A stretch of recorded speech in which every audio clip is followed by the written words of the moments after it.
The way we lead impacts the way people live. This world needs truly human leadership.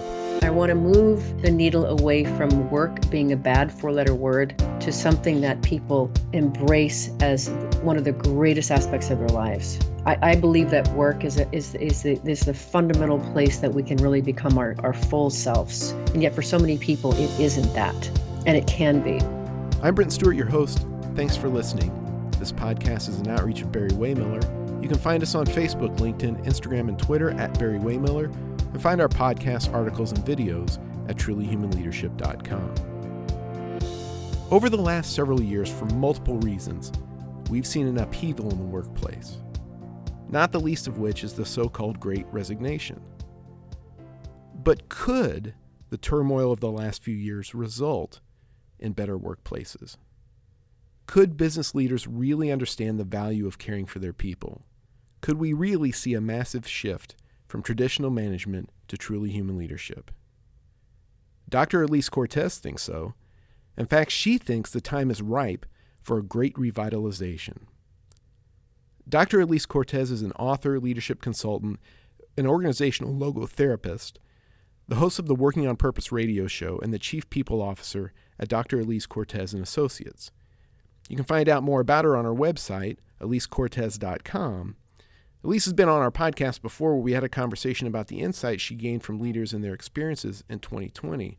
But on this podcast, Alise will talk about her new book, which incidentally is titled The Great Revitalization: How Activating Meaning and Purpose Can Radically Enliven Your Business. And we start off with Alise defining what she means by the Great Revitalization. As I was thinking about the title, I kept going back to what do I always hear when I'm out speaking or working with people? And invariably, what I came to was the word energy. People say, "You're Cortez, you're energy. That's what you are." And so what I know is that we literally can vitalize ourselves as individuals, as leaders, and as organizations by getting connected to our meaning systems and in everyday moments, and absolutely getting very present to our purpose. Why are we here and why should anybody care? How can we be of service? And so the Great Revitalization really speaks to this notion of literally turning yourself on from the inside out. And it's something that each of us can actually do. We just need to be able to have the tools, the perspective to be able to do it. And then if you see the front of the book, it's got this really juicy piece of citrus fruit that's just clearly totally alive. There's no question that you know that piece of fruit has just been cut and it was vibrant, et cetera. So, and it was absolutely a play on, the Great Resignations, which was plaguing so many people when I first started writing the book. So all of those things went into the input of why the Great Revitalization was called as it is. Our last conversation, we did kind of a year in review, kind of what we had learned up to that point. Now, we are almost 3 years later, and things may have gotten weird before they got better. There's a lot that still happened in the last 3 years.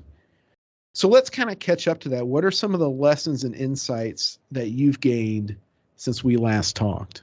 What a great question. And I love talking about this, Brent. As somebody who loves transformation and empowerment, there has been so much fodder that to be able to channel through that on this journey of change and growth. So what I'll first start by saying is that a big reason that I wrote the last book, The Great Revitalization, is because I recognize that as I kept having more and more conversations with people who asked these kinds of questions or who offered their perspective on just the question you asked me, I started recognizing that there was so much swirl that people they couldn't make sense of it. It was just so much so fast that they couldn't. And so I'll say that a few things that I think just can't go without saying would be just in the last 2.5, 3 years, and this is absolutely, I would say, a function of the pandemic, is increasingly people took stock of their lives. And so they looked at, how do I spend my time?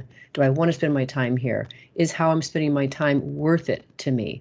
And so a lot of reevaluation went on, which of course I think is partly what contributed to the Great Resignation that we witnessed.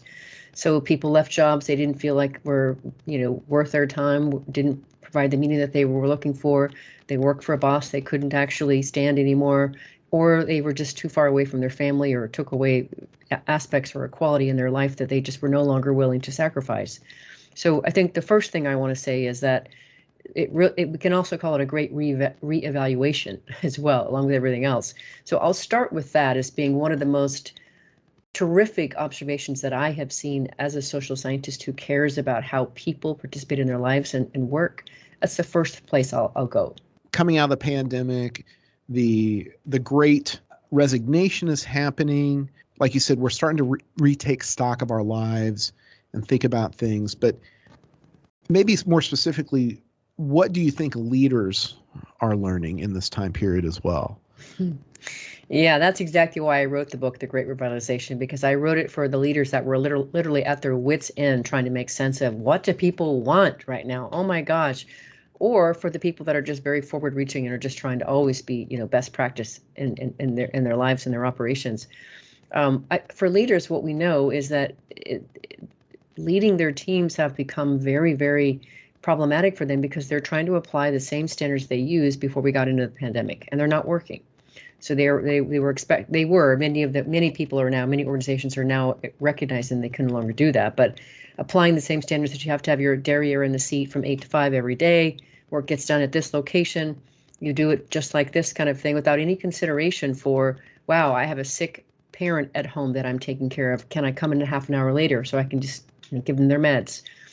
Can I start earlier, or whatever it is, right? The actual harmonic flow between life and work, employers are increasingly recognized they must meet that, or else people are literally voting with their feet.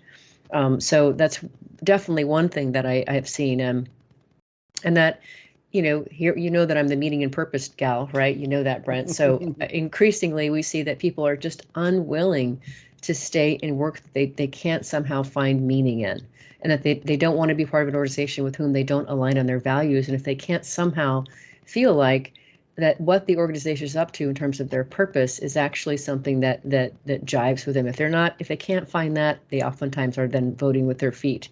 So increasingly organizations are having to pay attention to, I have to be more than just a profitable organization for my people. I've got to do more than just provide them a good paycheck, maybe some growth, et cetera. So it's really causing, I think, a lot of leaders consternation, because they're like, but this is already hard work, and it really is hard work to lead an organization. And yet what's happened is we've all been kicked upstairs in this process. Our consciousness has been raised. We can't go back. We can't put the genie back in the bottle. People now want more from their lives and their work, and they expect more from what they do in the 1/3 plus of their lives they spend working. So leaders are really forced to look at, what are those, and this is one of the things I talk about in part 2, what are even just the human processes that we have in place that were designed to attract, hire, develop, and retain our employees. A lot of those were put in place 20, 30 years ago for organizations, and they are actually sucking the soul of their people right out of them. Like, for example, one thing is, you have to be in your job for 2 years before you're being considered for anything else. Well, 2 years is an eternity for a lot of people, especially if you're the Gen Z category. They will totally leave before they wait 2 years to go into a next job.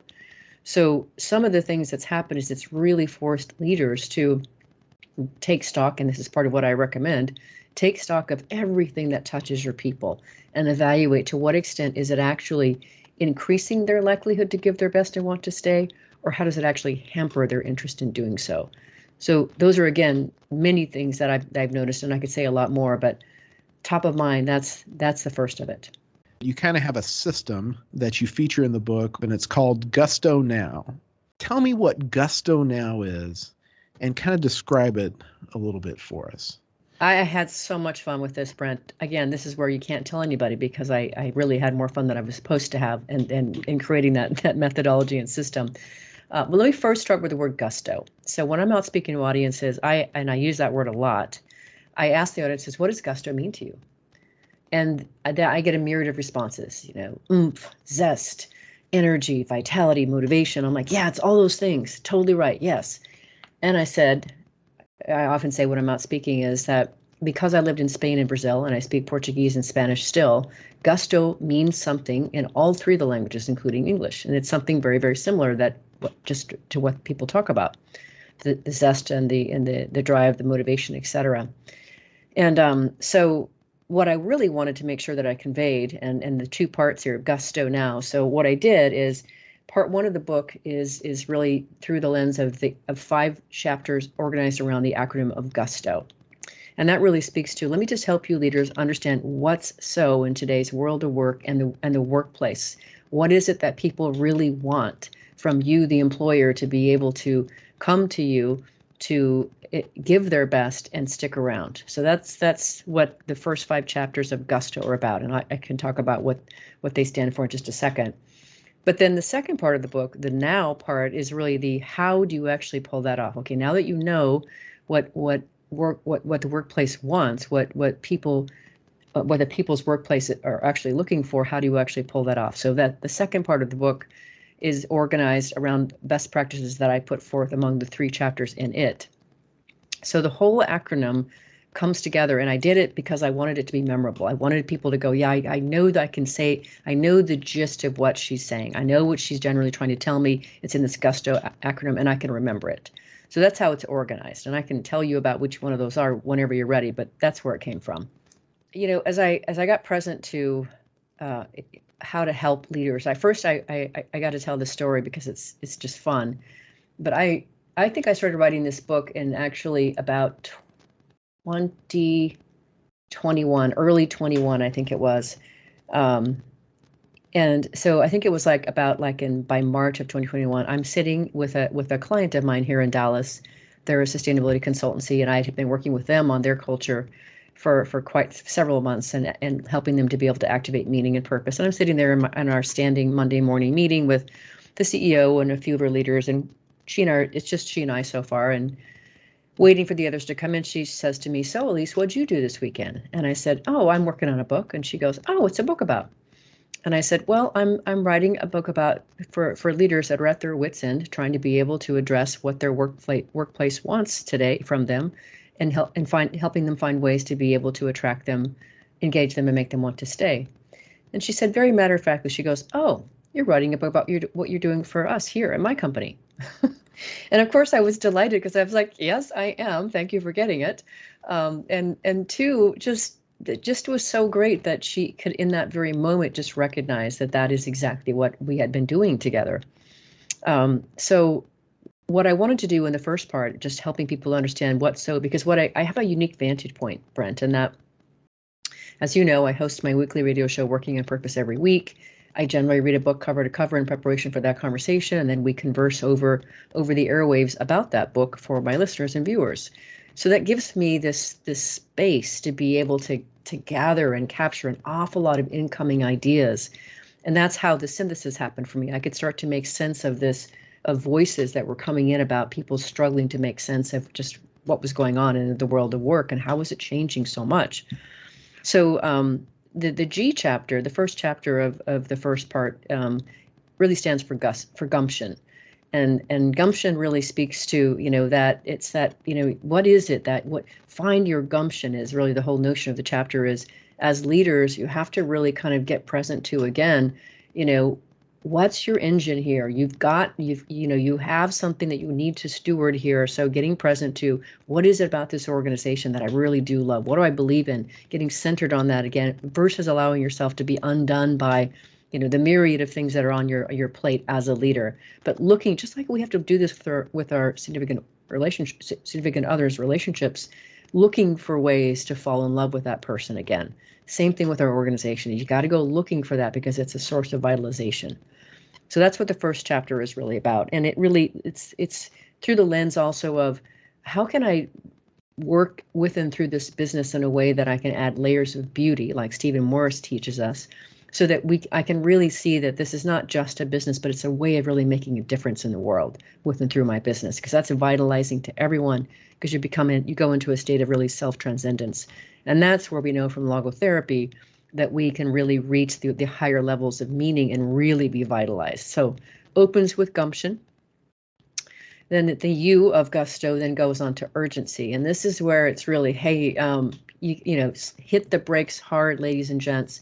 The world has radically and fundamentally changed, and there is no going back. We have to recognize that all the things that we used to say that when we were actually an employer-driven workplace they've now been moved into an employee-driven workplace. This is the employee-centric place of the future. And so we don't have the reins of control anymore like we used to be able to have. We can't tell our employers or employees where are they going to work, when they're going to work. And we can't tell them that we're going to strap them into their seats for 8 hours, 12 hours, or whatever time, and that we can actually they can actually decide when they actually leave their post. We don't have that capacity anymore to be able to wield the control that we used to. So the faster that you can turn the wheel of the ship and start really orienting all of your practices around how do you actually meet your employees where they are, that's your opportunity. So that's the urgency chapter. This is wake up and turn fast kind of a thing, and go looking for what's really changed, which is what the first part of the book is about. And then the S, of course, is sustainability. That's the Y piece. So what I didn't say either is that it's the gusto really speaks to G is for what, U is for when, S is for why, sustainability. So this really speaks to, we've come into a world, Brent, where people look at an organization and they want to know, what are you doing about sustainability? What are you saying about your ESG, your CSR kind of initiatives? What are you actually doing? And your customers are evaluating you on that too. And they will vote with their pocketbooks and their feet if they don't like what they're hearing and seeing. So there is a greater expectation on business that you will do something about climate change. You will do something about what's happening with the planet, how it is we're handling our garbage, et cetera. Or if I don't like the way you're performing, gosh, look at the time, I gotta go, right? So that's the why about this. And then the T is really for therapy, and specifically, I mean logotherapy. And that's the how. How do we actually activate this? How do we actually cause this great revitalization to happen? And so as a logotherapist myself, what that really speaks to, logotherapy really celebrates the notion and sits on the premise that humankind's chief concern in life is finding meaning. And meaning is our chief source of energy and motivation. So it stands to say then that the more meaning that we can find in our everyday experiences, especially at work, the more energy, the more motivation we're going to have. That's how we activate people, to be able to give them the feeling that, hey, I'm up to something that's worth my life here. I'm willing to persevere for this. So that whole chapter on really recognizing there are ways to be able to create a workplace where people can recognize that what I'm doing and how I'm spending my time and who I'm doing it with is actually worth my one precious life. It's meaningful for me, my family, my community, etc. So that's the T of gusto. And then lastly of the first part, the O speaks to who, and the O stands for ownership. And increasingly, Brent, what's been so great about this, just the voices is, one, of course, there's the purpose piece. So this is really about creating a culture centered on an organization's purpose. And then the O piece, the who specifically, is enrolling every heart and mind in this, not just the leadership, not slogans on the wall, not things that are posted on the bottom of a computer screen, but this lives in the hearts and minds of everybody that's in the organization. They can speak it to the community. They live this stuff. So this is a matter of, I have this practice called creating your parliament of purpose. So increasingly, we're seeing that many authors are speaking that today's world is so vast, so transformative, so changed. It is no longer possible for a set of leaders to govern an organization. We need everyone in. Everybody's rowing oars in the boat. And that means that they're giving their ideas, they're questioning, are we actually living our purpose through this decision, kind of a thing. They're not waiting for a leader to do that. So this whole idea of the O of ownership is that all hearts, all minds are turned on in your organization and all aligned with and through your purpose. So that's how the Gusto acronym hangs on for the first part. Questions, comments? Let me ask you a question about that. So as far as the G part of it goes, when you're talking to people in companies, or when they come to you for help, or maybe even when you're interviewing people or talking to people, how are people coming into the G part of it? Are they in the G part of it and need something to get to the next part, or is there something that you're doing to bring them into the G part of it? That's a great question, Brent. So I'm going to give you an example here. This just happened about 3 or 4 days ago. The short answer is, generally speaking, people need a little help to get there, especially if you're a leader and you feel overwhelmed by what it takes to run an organization today, you're probably going to have a little hard time getting to the G by yourself. I think that the reading and the examples that I give in that chapter will help you tremendously, but sometimes just another perspective can help. So here's the one I want to give you is, along the book tour train, if you will, I've been meeting various people. So the Friday morning event is always for the Great Revitalization. So it's leaders and professionals coming together to hear about these principles and share their perspective on best practices. And I had occasion to meet a gentleman who is actually just taking on an administrative role for a governmental group in the Northwest. And he's got a couple hundred employees. He's just starting. And, he said, gosh, this is a new role. I'm taking it because I really want to be able to develop my own leadership skills here and make a difference for this organization. And I've got a lot of things working against me, and a lot of people having low morale, and there's different factions that I need to address, et cetera. And he went on with several other list of all the other things that he was kind of up against as he was taking on this new role. And I said, gosh, as I sit here and I think about it, what I see, my vantage point is, I see 200 people who have a tremendous opportunity to radically elevate their communities and the families that live in it. And he stopped. He said, Alise, I never thought about it that way. So that's gumption. That's the notion of, what are you up to in the world? What are you doing with and through this organization? Get present to, why does it matter? Now, the ownership piece speaks to getting all people involved in stewarding that purpose. But the first part of the G chapter is, it's got to start with you as the leader to fall in love with and really understand, why does this entity exist? And importantly, why should anyone care? And specifically, those people that are actually sitting there that you've employed to power the mission of the organization. And so if you're not clear about that, if you're not clear about why does this organization exist and why should one care, none of your employees are going to get it. So that's why the gumption is so important, and we start with the gumption first. Yeah. So the now is the how is the now. Let's talk a little bit about that.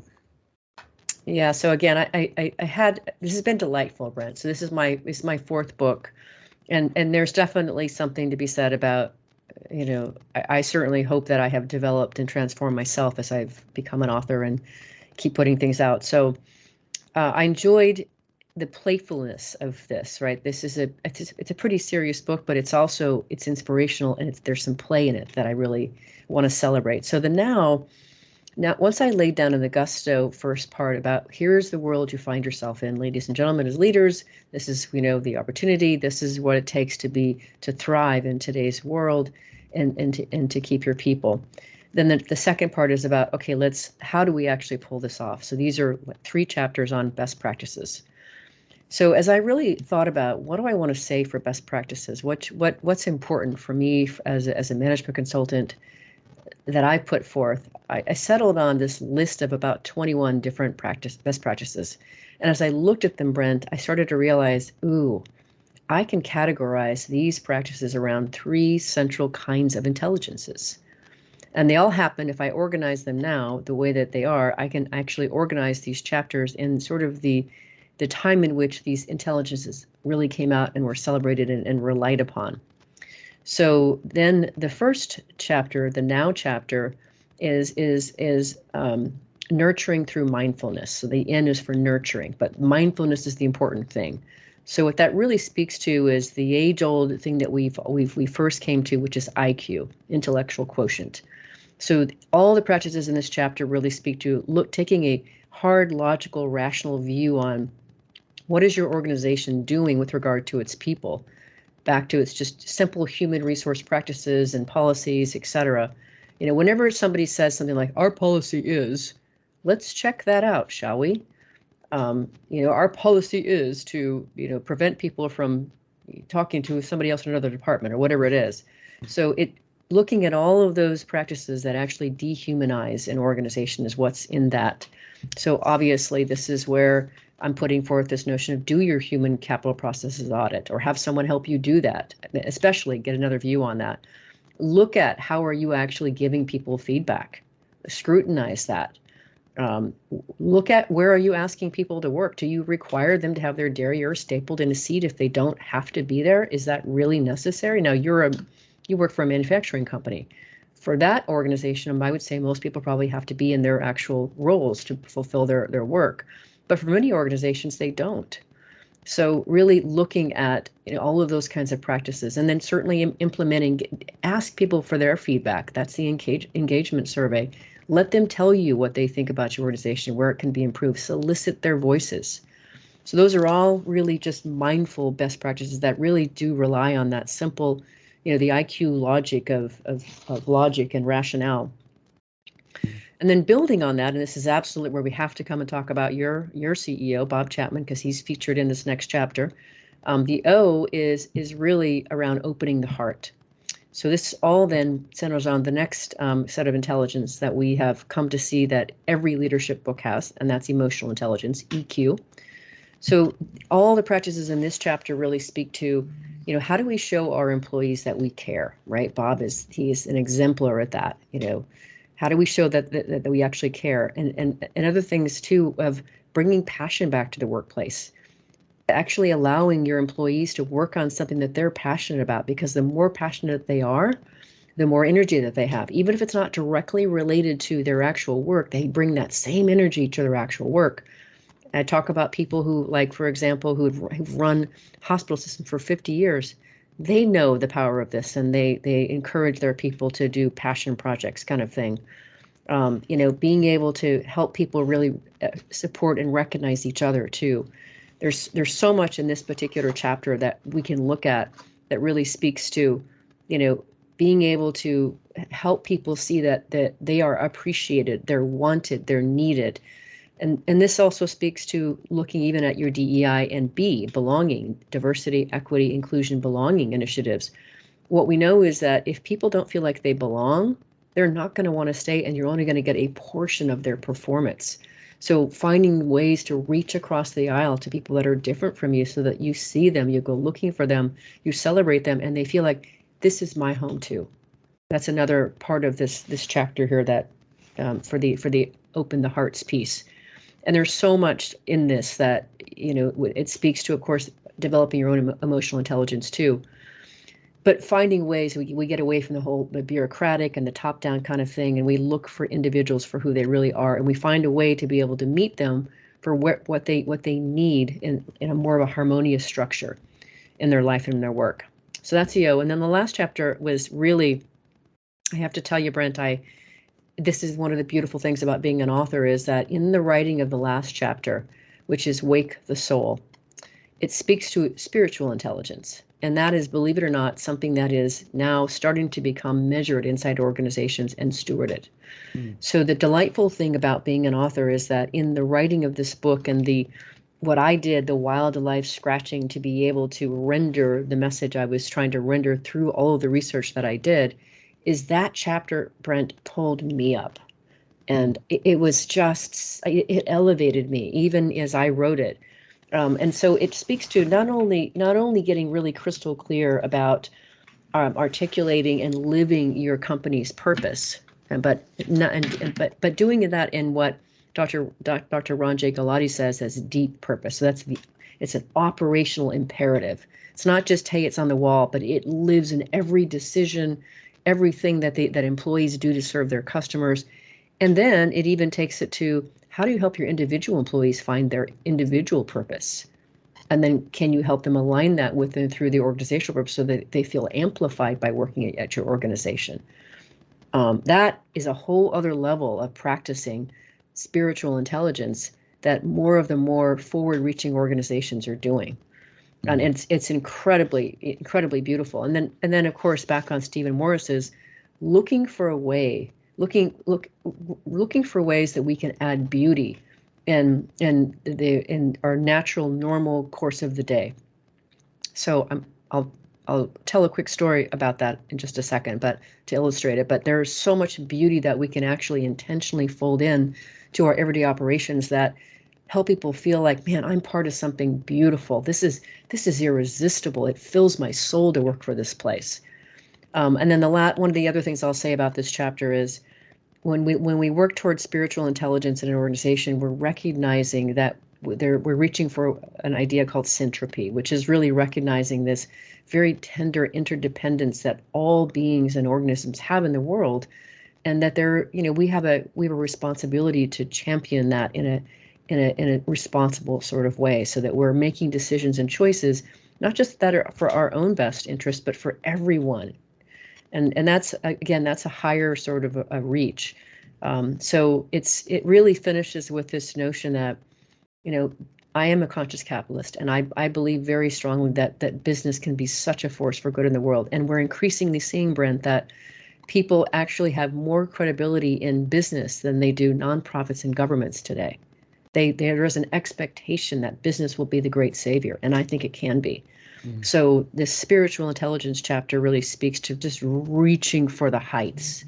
And so the great thing about the way that I organize the chapter is, IQ is whatever it is, the right brain, EQ is the left brain, and spiritual intelligence calls from both, because it really speaks to the higher kinds of emotions and values of like compassion, peace, joy, awe, right? So those are the kinds of emotions that we're stewarding to try to presence in an organization through the spiritual intelligence chapter. So that's the now. You've got two different parts of this that kind of lay things out for people. But what would you say to somebody if, say, I was going to just hand a leader your book and say, hey, I think you should read this, right? What would you say to a leader before they read your book? What would you want them to know before they dug into things? I wish I could do that for everybody that picked up my book. That would be really great, Brent. If you can find a way to make that happen, let me know. So I think it would be great to sort of preface it by saying, hey, I just came across this book. I think it's got some really useful principles in helping leaders recognize just what's so of the world today. What does the workforce want, especially now that it is increasingly comprised of more of the Y and Gen Z populations or generations. I think that there's some things in here that can maybe give you another perspective on what they want and how you can even continue to elevate your own journey as a leader. There have been things lost and there have been things gained over the last 3 years. You've made a good point in that the sense of purpose has become more important than ever. Do you see that lessening over time, or do you see that increasing over time? I think it's just going to increase. I don't think it's going to decrease. I guess I can imagine, let's imagine that. I guess the one time maybe I could see it decreasing is if something like really, really, like economies began to fail and people just had to move to that more of the subsistence sort of level. If you look at Maslow's hierarchy of needs, and they just were like, man, there's only like jobs available for 1 in 4 people. I'll take whatever I can get. I can imagine that scenario if something were to happen so radically awful in the world that, people just didn't feel like they actually had a way to make a living to feed their family. I can imagine purpose just naturally, of course, organically reducing in stature.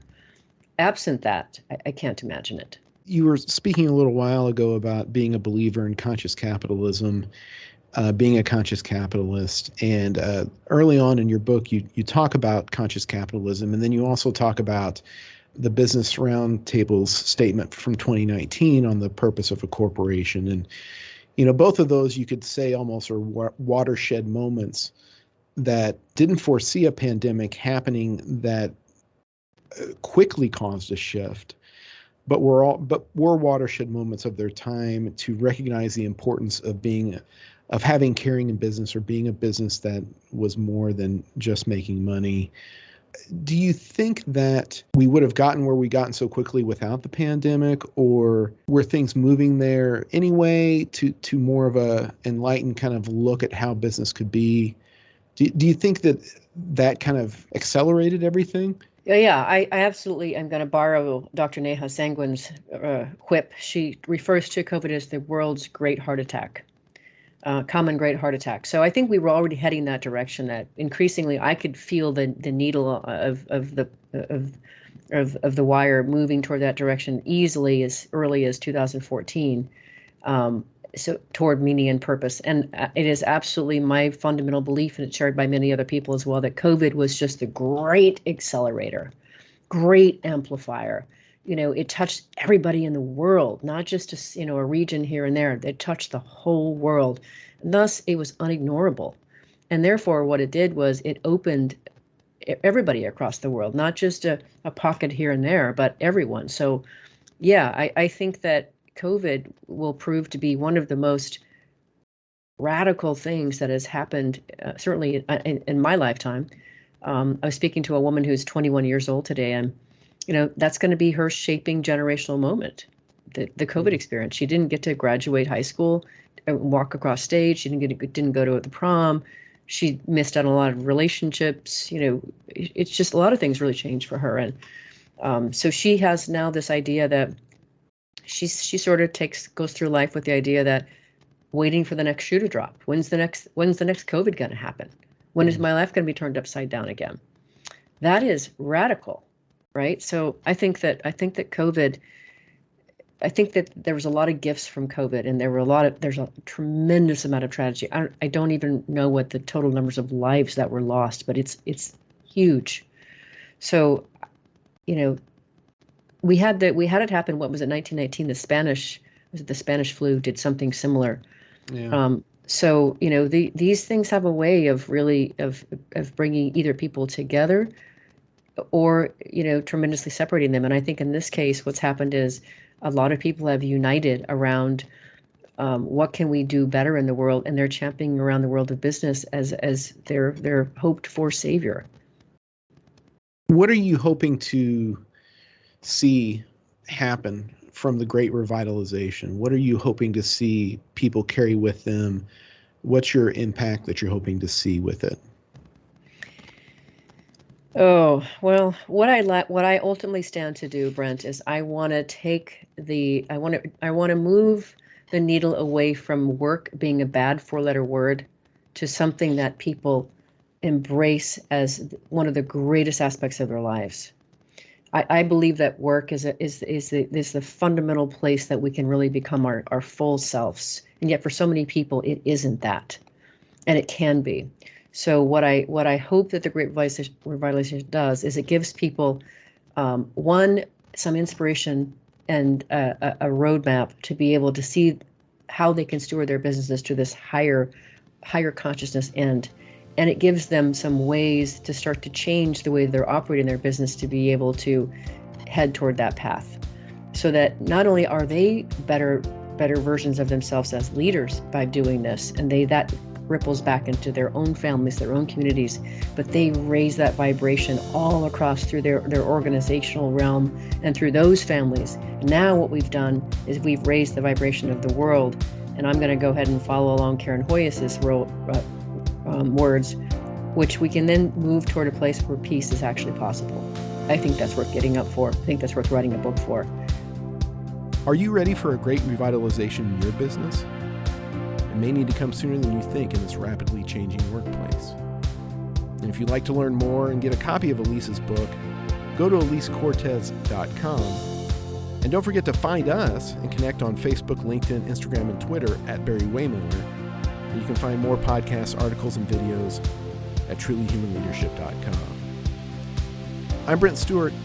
Thanks for listening.